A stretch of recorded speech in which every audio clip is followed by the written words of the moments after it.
सियासत में international shooter, Commonwealth gold medalist और Arjun award international shooter Shreyasi Singh अब सियासत के मैदान में निशाना साधने जा रही हैं। दादा दिग्विजय सिंह की बेटी श्रेयसी हूँ, हिंदुस्तान के लिए अंतर्राष्ट्रीय स्तर पर निशानेबाजी करूं। तो अपने पिता और पूर्व केंद्रीय मंत्री स्वर्गीय दिग्विजय सिंह और मां पुतुल देवी की विरासत संभालने का भी उन्हें मौका मिलने जा रहा है। बीजेपी में शामिल होने पर उनकी जन्मभूमि गिद्धौर से लेकर कर्मभूमि बांका के समर्थकों में खुशी की लहर देखी जा रही है। युवाओं को उनका नेतृत्व पसंद है, युवा उनके पीछे हो लेंगे। नया कैंडिडेट हैं, बेदाग छवि हैं और उनके माता पिता का भी राजनीतिक कैरियर रहा है, साफ सुथरा रहा है। फिर चलेगा सदानंद का सिक्का।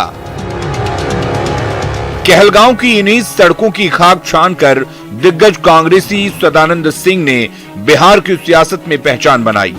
अपने 40 साल के राजनीतिक जीवन में कहलगांव की जनता ने उन्हें 9 बार सिर आंखों पर बिठाया, तो इस बार सदानंद सिंह अपनी राजनीतिक विरासत अपने इंजीनियर बेटे शुभानंद मुकेश को सौंपने जा रहे हैं। ऐसे में सवाल खड़े हो रहे हैं कि क्या इस बार भी कहलगांव में सदानंद सिंह का सिक्का चलेगा?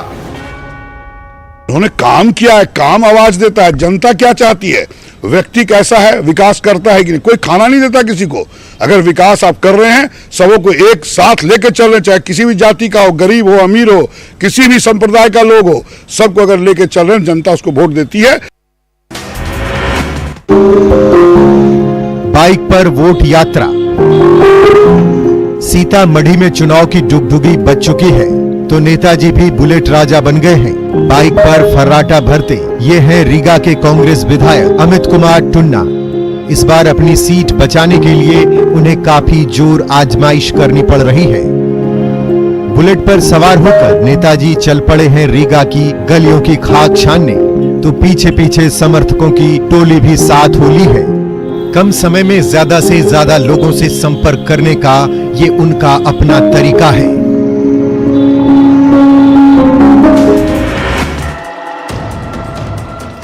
बगहा में जलस्तर घटने के बावजूद गंडक नदी की मचलती धारा तबाही का सबब लेकर आई है। ये गांधीनगर में गंडक नदी के तट का नजारा है। ये नदी अब तक सैकड़ों एकड़ उपजाऊ जमीन निगल चुकी है और रोजाना कटाव का दायरा बढ़ाती जा रही है। बगहा के बेबस किसान अपनी आंखों के सामने अपने उपजाऊ खेत नदी में समाते देख रहे हैं। वो प्रशासन से भी अपनी मिट्टी को बचाने की गुहार कर चुके हैं, लेकिन इसका कोई नतीजा नहीं निकला है।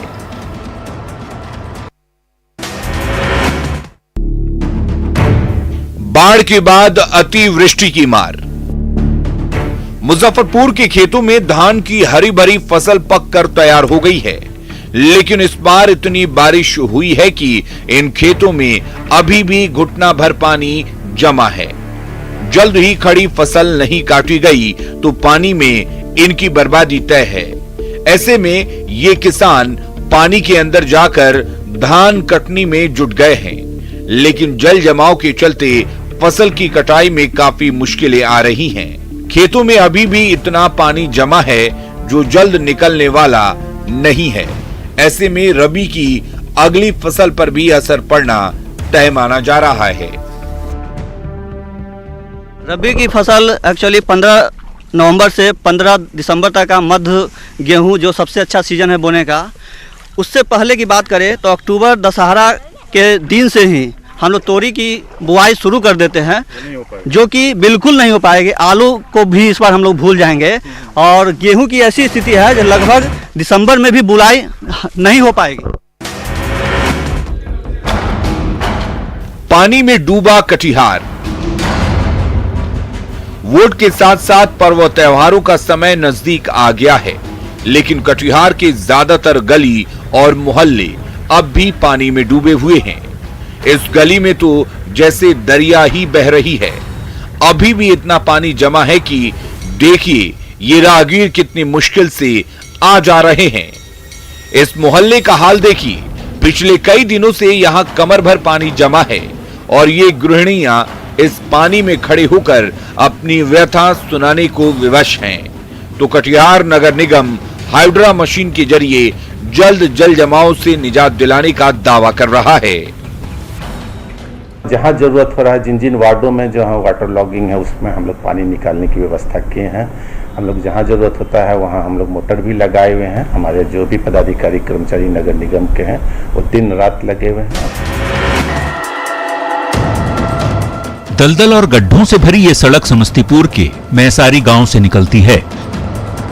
कीचड़ से लथपथ गिरते पड़ते जब आप इस सड़क पर सही सलामत 2 किलोमीटर का सफर पूरा कर लेंगे तब जाकर निकसपुर गांव तक पहुंचेंगे। साल 1975 में बनी इस सड़क की सालों बाद भी मरम्मत नहीं कराई गई और आज इस सड़क का ये हाल हो गया कि इस पर कदम रखना तक मुश्किल हो गया है। ऐसे में स्थानीय ग्रामीणों में काफी नाराजगी देखी जा रही है।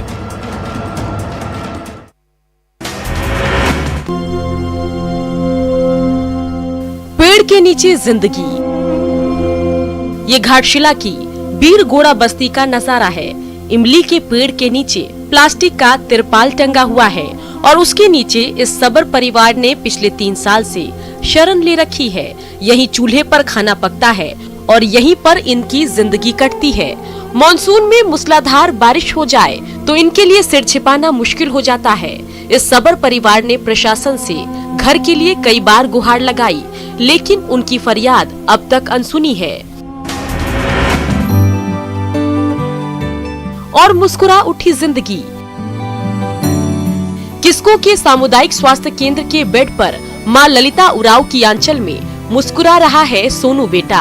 अब उसके सारे सपने पूरे होंगे और बड़ा होकर अपनी मां का सहारा बनेगा सोनू बेटा। मजदूरी करने पिता दोनों को छोड़कर जब से परदेश गए तब से गरीबी और भूखमरी से जूझते हुए दोनों माँ बेटे इस पेड़ के नीचे गुजारा कर रहे हैं।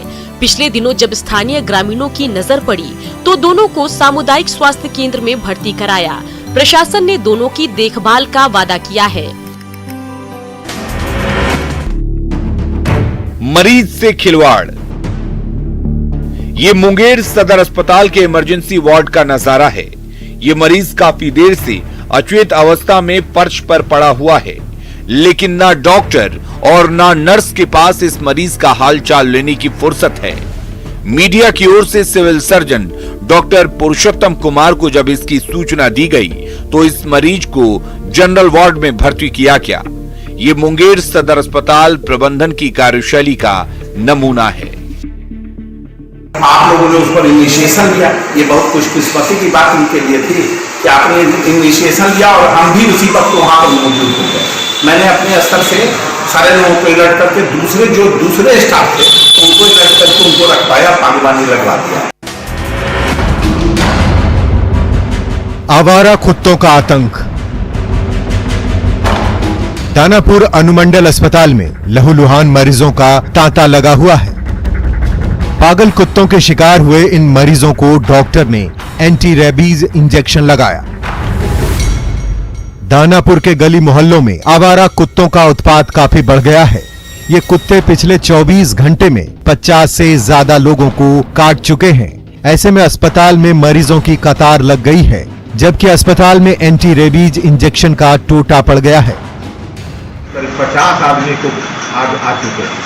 सबका हम लोग ड्रेसिंग इलाज कर रहे हैं, कितना का सुई दे रहे हैं और हमारे पास 80 सुई है ARV।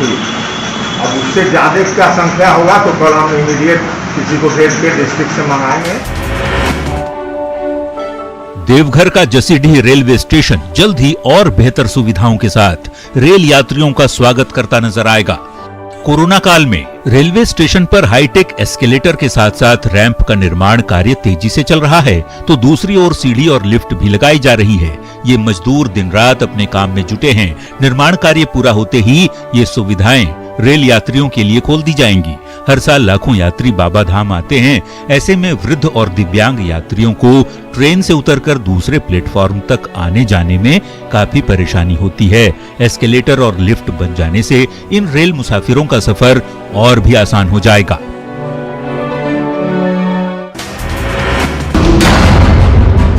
आखिर किस बात की जल्दी है? ये छपरा के नेवाजी टोला की रेलवे गुमटी का नजारा है। दूर जाने वाले पैसेंजर से लदी ये ट्रेन काफी देर से आगे बढ़ने के लिए खड़ी है, लेकिन ये राहगीर रास्ता देने को तैयार नहीं है। पटरियों से राहगीरों और बाइक सवारों की आवाजाही लगातार जारी है, तो ट्रेन को इंतजार करना पड़ रहा है। इन साहब को देख लीजिए, ये पटरी बनी तो है ट्रेनों के आने जाने के लिए, लेकिन इस ट्रैक पर मजे से अपनी पटपटियां दौड़ाए जा रहे हैं। आखिर इन्हें किस बात की जल्दी है? कहीं ये जल्दबाजी भारी ना पड़ जाए।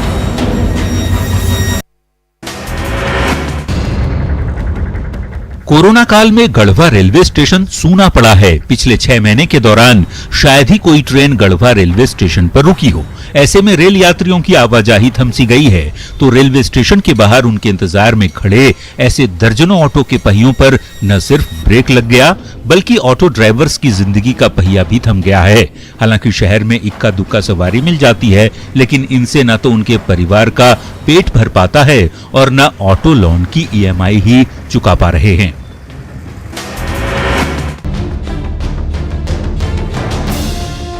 साहेबगंज के भोगनाडीह गांव की मिट्टी 2 वीर भाइयों सीधो कान्हू की बहादुरी की गवाह रही है। हर साल हुल दिवस पर इन गलियों में नेताओं और अफसरों की चहलकदमी बढ़ जाती है, लेकिन यहाँ के बाशिंदों की किस्मत अब तक नहीं बदल सकी है। हालत ये हो गई है कि सभी चापाकलों ने जवाब दे दिया है और इन ग्रामीणों के सामने पानी के लिए दूर दराज में भटकने के सिवाय और कोई चारा नहीं बचा है। तो बिजली रानी भी कभी कभार ही दर्शन देती है। भोगनाडीह के विकास का वादा तो कई बार किया गया, लेकिन ये आज तक पूरा नहीं हो सका। सब स्टेशन का कब होगा उद्घाटन? बोकारो के चास, बरमसिया, फूदनाडीह, पिंडराजोरा और जैना मोड़ में 5 नए बिजली सब स्टेशन बनकर तैयार हैं, जिसमें करोड़ रुपए के हाईटेक उपकरण लगे हुए हैं। लेकिन बिजली विभाग की लापरवाही के चलते ये पावर स्टेशन आज तक चालू नहीं हो सके हैं। ऐसे में गिने चुने चालू सब स्टेशनों के जरिए बिजली आपूर्ति हो रही है। इसका खामियाजा घंटों लोड शेडिंग के जरिए बोकारो के बिजली उपभोक्ताओं को भुगतना पड़ रहा है।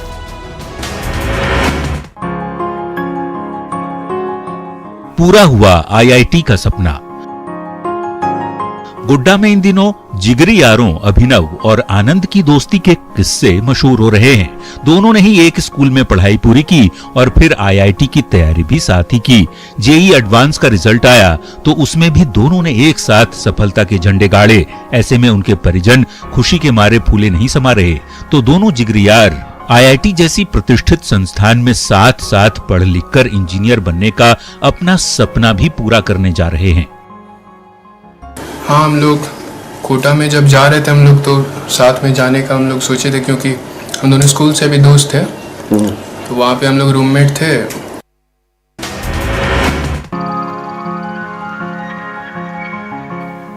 ड्यूटी पर हैप्पी बर्थडे।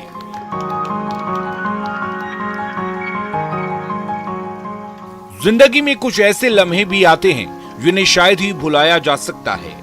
ऐसा ही पल आया संग्रामपुर पुलिस की महिला कांस्टेबल आरती कुमारी के सामने। चुनाव के चलते छुट्टी नहीं मिलने पर वो जन्मदिन के दिन भी मुंगेर बाका सीमा पर संग्रामपुर चेकपोस्ट में ड्यूटी कर रही थी। तभी उन्हें ऐसा सरप्राइज मिला जिसे वो शायद ही भूल पाए। संग्रामपुर पुलिस के जवानों ने मिलजुल कर कांस्टेबल आरती का न सिर्फ जन्मदिन मनाया बल्कि केक भी कटवाया।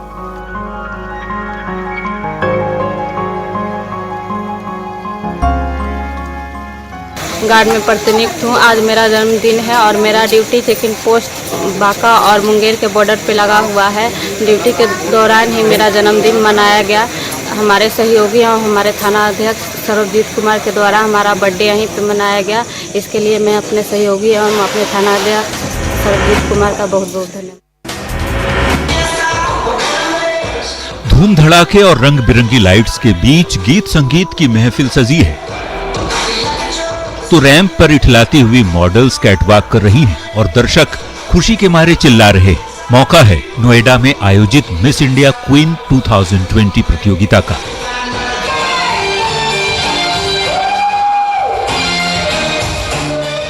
जिसमें देश भर की 40 से ज्यादा सुंदरियों ने अपनी एक से बढ़कर एक अदाओं का जादू बिखेरा। लेकिन दिल जीता देवघर की बिटिया अनुष्का आनंद ने। कई राउंड की कड़ी प्रतिस्पर्धा के बाद उन्हें मिस इंडिया क्वीन का ताज पहनाकर विजेता घोषित किया गया।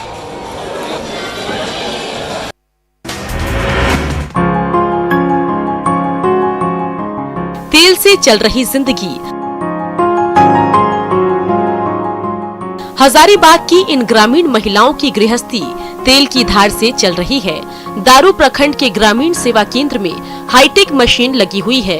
इसके जरिए ये महिलाएं तुलसी, सिंड्रेला और लेमन ग्रास जैसी औषधीय पौधों से तेल निकालती हैं, फिर उसकी पैकेजिंग कर बाजार में भेजती हैं। इस औषधीय तेल की डिमांड मुंबई से लेकर दिल्ली और कोलकाता तक बढ़ती जा रही है। प्रकृति विहार पार्क से तौबा। पाकुड़ का ये प्रकृति विहार पार्क कभी सैलानियों से गुलजार रहा करता था। इन झूलों पर झूलकर छोटे छोटे बच्चों की खुशी का ठिकाना नहीं होता, लेकिन प्रशासनिक अनदेखी और रखरखाव के अभाव में इस पार्क की रंगत ही गायब हो गई। अब चारों ओर गंदगी का साम्राज्य कायम है, तो आवारा मवेशियों ने इस खूबसूरत पार्क को अपना चारागाह बना लिया। ऐसे में आम लोगों ने भी प्रकृति विहार पार्क का रुख करना छोड़ दिया है। अनलॉक 5 की शुरुआत होते ही महाराष्ट्र सरकार ने राज्य के सभी रेस्टोरेंट शर्तों के साथ खोलने की इजाजत दे दी। मुंबई में भी सभी रेस्टोरेंट लंबे वक्त से बंद पड़े थे, जिनके खुलते ही वहां लोग पहुंच गए। लेकिन सरकार की तरफ से जारी दिशा निर्देशों के तहत केवल 50% लोगों को ही एक बार में किसी रेस्टोरेंट के अंदर बैठने की इजाजत दी गई। मुंबई से सामने आई एक तस्वीर में दिखा कि वहां के एक रेस्टोरेंट में दाखिल होने से पहले लोगों के हाथों के अलावा उनके पैरों को भी सैनिटाइज करने की व्यवस्था की गई। इसके अलावा रेस्टोरेंट में बैठे लोगों की कुर्सियों के बीच भी दूरी नजर आई और सभी वेटर दस्ताने पहनकर खाना परोसते दिखे। खाने का बिल चुकाते वक्त कोरोना का खतरा न फैले, इसलिए इस रेस्टोरेंट में ग्राहकों के ऑनलाइन भुगतान की सुविधा भी दी गई। इसके अलावा सभी रेस्टोरेंट को ये निर्देश भी दिए गए कि वो डिस्पोजेबल प्लेटों का इस्तेमाल करें, यानी ऐसी प्लेटें जो एक बार इस्तेमाल होने के बाद नष्ट की जा सकें। काफी संख्या में कतारों में लगी ये साइकिल पिछले 6 महीने से इसी तरह खड़ी है। ऐसे ही पड़ी पड़ी ये जंग खा रही है और अगर यही हालात आगे भी रहे तो फिर इसके कल पुर्जे बेकाम हो जाएंगे। ये साइकिल किसी और की नहीं बल्कि उन डिब्बे वालों की है जो लोगों को मुंबई की भाग दौड़ भरी जिंदगी में थोड़ा सुकून देते हैं, यानी ऑफिस में उनको खाना पहुंचाते हैं। कोरोना वायरस के चलते इन डिब्बे वालों का काम बंद है और पेट भरने तक की आफत आ गई है। महाराष्ट्र सरकार ने डिब्बे वालों को काम करने की इजाजत तो दे दी है, लेकिन मजबूरी ये है कि इनके ग्राहक कोरोना वायरस के डर के चलते टिफिन नहीं ले रहे हैं।